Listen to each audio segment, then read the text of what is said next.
Okay, Anastasia, this is the 17th annual showing for the North Shore Art Festival, and I understand only 150 artists were chosen. Is this your first time? At the North Shore Art Festival it is, yes. Okay. I understand it's not easy to get in here. You really have to have something to offer. Well, every art festival in Chicago area goes through a jury process. So jury decides on the selection of the artworks that are chosen to take part in the art festival. So this festival was no different. It was also selected by jury. And here we are. Okay, great, great. Can you take us around your booth and show us some of your paintings and give us a little history on what inspired you to paint them? Sure. Let me show you some of my new pieces. Okay. This is Colosseum, which is located in Rome. The painting is called Colosseum After Rain, and as you can see it's a semi-abstract work.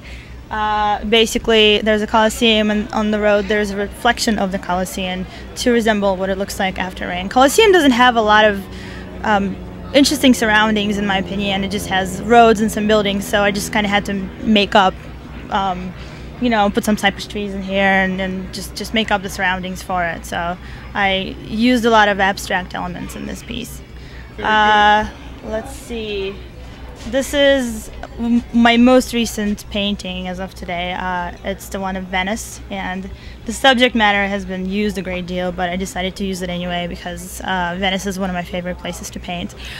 So gondolas, water, and of course behind there's a little background of this St. Mark's Square.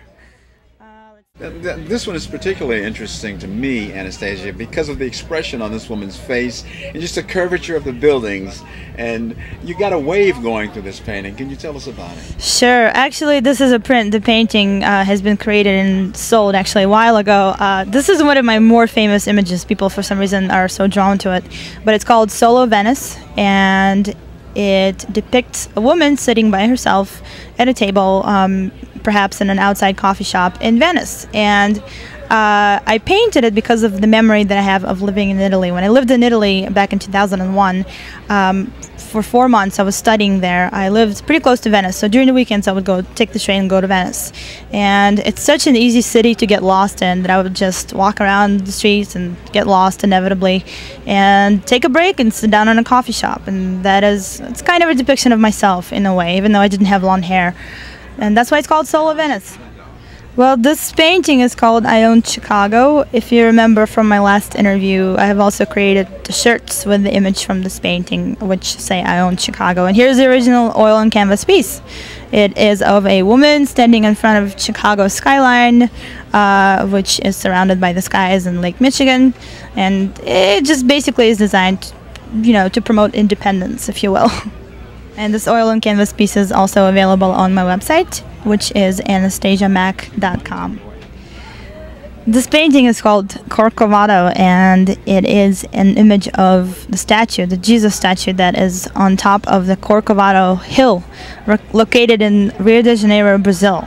I haven't been to Brazil yet. I really, really want to go, but I haven't made it there yet. My father, however, just came back from Brazil, and he brought back all these amazing shots. He actually took a helicopter tour of the city, so he was able to take this photograph from above. And the statue is just it's a really striking view, and of course it's also one of the most visited landmarks. And actually, I believe it was declared one of the 7 wonders of the world as of recent votes. So I can't wait to go to Brazil. This piece is called Red Square, and Red Square is in Moscow, Russia, and this particular building is the St. Basil's Cathedral, which is one of the landmarks of Red Square.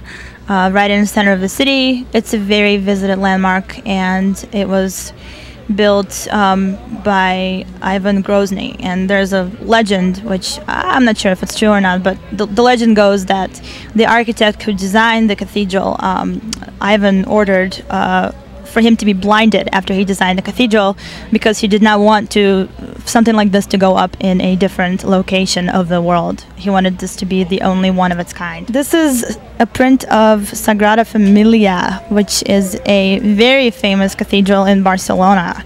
I just came back from Barcelona, but this image was created earlier after my first trip to Barcelona. And I just continued to be inspired by this cathedral. This cathedral was designed by an architect named Antonio Gaudi, and it started getting built about 200 years ago, and it's still under construction. And it's just the biggest, most visited construction site in the world. They plan on finishing it probably about 40-50 years from now, but nobody knows for sure when this piece of art is going to be finished. And the finished one is going to be much bigger than what you see in the image. It's actually going to have a central tower, which is going to be much higher than the rest of the towers. And I'll continue to paint it. Well, thank you so much for stopping by my booth at the North Shore Art Festival. Please check out my website for a schedule of upcoming art shows and receptions and other events. And all the paintings and prints you saw today are available on my website at anastasiamak.com. Thank you very much.